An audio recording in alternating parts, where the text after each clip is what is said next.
Hello everyone, Cypher A here. It's been a long time since I've recorded a video, and I decided to make this little vlog, I guess you could say, of my endeavors with Pokemon VGC. I have not messed around with the VGC format in a long time. Last time I did was back in 2010 over at Dallas Regionals. At that time, it was one of those events where you could just go to if you were nearby the area, just walk up over there, sign up, just attend the event, play like one match, though to be fair, it was best out of one as opposed to best out of three, and just keep going and going until you either won or lost. There was not really any prize format then. It wasn't really any sort of major prizes. I mean, aside from getting the points needed to, or not really points, I think it was more so like invitations to nationals if you did well enough in the game per se or during the tournament. A lot of little side events that happened there too. Honestly, if you're looking at this from my Pokemon YouTube channel, you probably could find some of those videos on there, even though they're a little dated to be fair. um, I'm not sure if I'm uploading this to my Pokemon YouTube channel or to my main YouTube channel. I really don't know. I mean, it's been so difficult for me to figure out where to upload it at, but you'll know when I get this uploaded, bottom line. But nowadays, going back to the main point, nowadays things are a lot different. VGC is a lot bigger. There is a lot more support for it than there ever was before. Even though people still criticize the games like crazy, which I don't blame them for. There's a lot of controversies behind VGC as well, and there's a lot of good stuff about VGC too. This year is supposed to be a lot more prize support. I decided, because I had a choice between when regionals was going to be happening in Toronto, which is where I'm nearby at the time of this video. I had a choice between either doing TCG or VGC, because I love doing both. I love playing the video game competitions. I love doing, the trading card game competitions. Either of them I honestly love to do whenever I can find the opportunity and time to do so. It's been harder and harder for me over the last couple of years because of time commitments and yada yada, but I wanted to make something happen this year, especially since we were going to be nearby Toronto anyway, at the time that, the event's going to happen.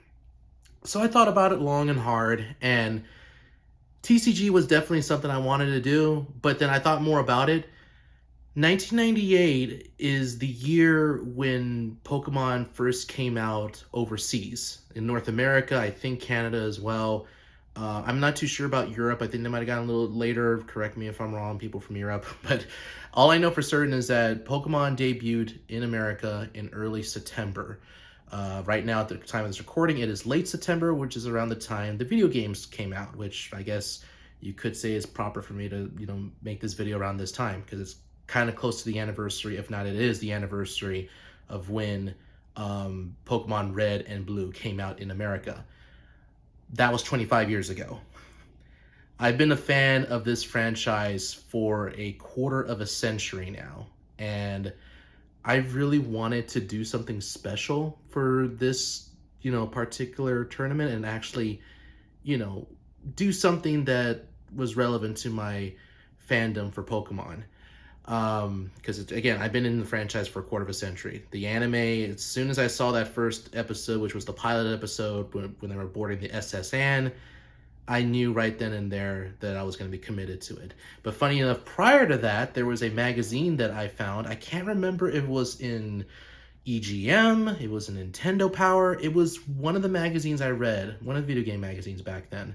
Might have been Ultra Game Players. I can't even remember anymore. But one of the those three magazines, around either June, July, freaking during the springtime, there was a small little blurb about Pokemon, and I managed to stumble across that little article. It was just like a little box just explaining like how it was a big, big deal in Japan.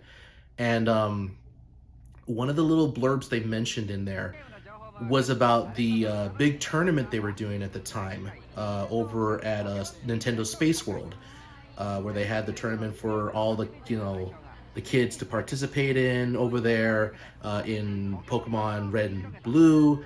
And it had one little photo of the finalists fighting, battling against each other in Pokemon Red and Blue. And that was my first exposure, not only to Pokemon, but also to the esports scene. And it blew my mind that there could be such a competition there.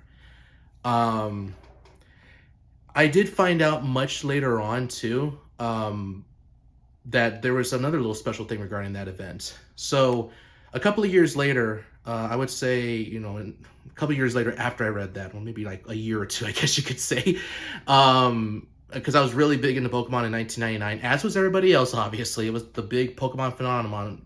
I can't even say the word. Pokemon phenomenon. There you go. Probably going to edit it. I'm probably not. I'm probably not, actually. Bottom line, Pokemon phenomenon of 1999 happened. And I was really deep into it like everybody else was. And one of the things I wanted to do was I had a adapter for the N64 that allowed for you to play import games from Japan. I wanted to play Pokemon Stadium because at that time it wasn't out in America yet. It wasn't going to come out for another year. And Pokemon Snap was okay, but I wanted to do the actual battling in 3D. So, and I saw them again online. They were talking about it. Magazine articles were also talking about it too. I just wanted to play that game so badly. So I ended up importing Pokemon Stadium, or Pocket Monster Stadium, as it's known in Japan, for the hardcore old school gamers like me who knows about the franchise. Pocket Monster Stadium is technically called Pokemon Stadium Zero here in the States because that specific version never came out over here because it only had like 40 some Pokemon. A lot of people back in the day were like, well, it is super weird, it only has 40 Pokemon. Why the frick would you get that game? Why would it's so limited? It's so basic. It feels like a trial game. Why would you buy that game? And even I was kind of like that too, but at the same time, I was like, well, this is my first exposure to 3D Pokemon. Oh my god, it's so amazing. Like, it was amazing to me back then. Obviously, the graphics have not really aged that well since then. But I found out much later, going back to the side point of many points here, it turns out that the first, basically at the level 50 event that you would choose in that game, you would compete against, you would be in a tournament, basically. A tournament of 8 different players, 16, I can't remember the exact amount, but in that battle, you would face off against trainer after trainer. You would notice immediately if you did that mode that the trainers were extremely difficult to beat. Almost impossible if you're using the rental teams. There's been people online I've found that have actually beaten those teams since then. But I found out later the reason why for that is because, according to Cerebi.net and a couple other websites I did find out about, those players were the NPCs of the very first finalists for the Pokemon Red and Blue, or Pokemon Red and Green in Japan, tournaments that happened at Space World. That very same Space World that I found out about through that magazine article. Finding out about that was kind of a mind blow for me. Like, I didn't find out about that until like the mid 2010s. And then I found another article online. It was more of like a journal, so to speak, from one of the actual finalists that actually was in that tournament. I tried to get that article translated, but even my friend from Japan admitted that it was written a little weirdly, so a good chunk of it can be translated, but the majority of it's also not as well written, I guess you could say. So it's hard for even him to translate it for me. And much less I can't read it for Jack Squat, because as much as I can understand Japanese a little bit spoken, reading it's another different story. I digress. Bottom line is that article, even with the pictures, showed something very interesting. In Pocket Monster Stadium Zero, or Pokemon Stadium Zero, when you beat any of the trainers, whether in the level 50 mode, technically the level 30 mode too, and even in the American version of Pokemon Stadium, you get a badge. It doesn't look like it looks like the Kanto badges, but they don't look exactly like them like they do in the anime or even in the games. Instead, it's a print of that badge, but in a circular badge. And you would In, I think, the American version, it would just be on a box. The cool thing is they had like this little dramatic little effect for its time in Pokemon Stadium Zero, where the badge would actually be placed on a hat that looked very similar to Red's hat. And as you kept playing through the game more and more, you got more of these badges. Those badges were the very same ones that those trainers in Japan got as they went through the initial tournaments. Because, of course, they'd had like multiple tournaments in the whole country of Japan. But for every time you won, you went to the next round, you got one of those badges until you got all 8. And that's when you essentially just won that one tournament until you went to the grand finals, which of course every participant needed a total of 8 badges. So that was another mind blow for me right there, because it was just so cool that they represented the real life version of the tournament with the badges they gave to the participants, as well as actually had the participants in the in the game too. Knowing that it's been a quarter of a century since I've discovered this franchise, and since that as is was just so amazing to me and has been kind of an inspiration for me for the few times I have been able to participate in tournaments, I ultimately decided that I wanted to go ahead and attend the VGC side of things. I'm not expecting to win. I am not expecting to do absolutely great. At the moment, I've been talking with my friends that have helped me team build Pokemon in the past. We've had some hit and misses with the builds we've done. I'm not going to say we're all perfect, but I wanted to work along with them because they've been my friends that have helped me a lot in the last last decade or so, with these sort of team builds. And we've been doing a lot of terror raiding these last year. Prior to that, we did a couple of Dynamax battles too, if I remember right. But we're working together, trying to figure out a team right now. I got several Pokemon on my list that I'll mention in the next video that I am trying to make work with the team I want to build. But my team building technically will start tomorrow. I have a list of stuff I want to set up. Tomorrow I'm going to start doing the brainstorming. There's one more thing I want to bring up, because again, this is kind of like a vlog explaining my trials and tribulations to VGC.